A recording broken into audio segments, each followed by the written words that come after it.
میرے عزیزو، نبی کریم صلی اللہ علیہ وسلم نے ایک عجیب اور دل ہلا دینے والی بات بتا رہے ہیں۔ آپ صلی اللہ علیہ وسلم فرماتے ہیں، اللہ تعالیٰ کے کچھ خاص فرشتے ہیں جو آسمانوں میں نہیں رہتے بلکہ زمین پر گھومتے رہتے ہیں، گلیوں میں، راستوں میں، صرف ایک چیز کی تلاش میں، مجالس ذکر۔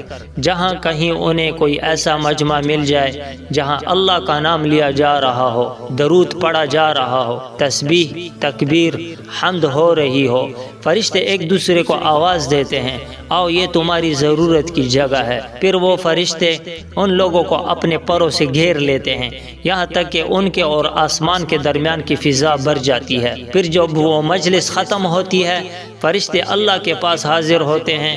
اللہ پوچھتے ہیں، حالانکہ اللہ سب جانتے ہیں، کہاں سے آ رہے ہو؟ وہ کہتے ہیں، یا اللہ، ہم تیرے ان بندوں کے پاس آ رہے ہیں جو تجھے یاد کر رہے تھے، تیری بڑائی بیان کر رہے تھے، اور تجھ سے جنت مانگ رہے تھے اور جہنم سے پناہ مانگ رہے تھے۔ پھر اللہ تعالیٰ فرماتے ہیں، میں نے انہیں بخش دیا۔ فرشتے عرض کرتے ہیں، یا اللہ، ان میں سے ایک ایسا شخص بھی تھا جو صرف کسی کام سے آیا تھا، ذکر کرنے کے لیے نہیں آیا تھا۔ اللہ تعالیٰ فرماتے ہیں، میں نے اسے بھی بخش دیا۔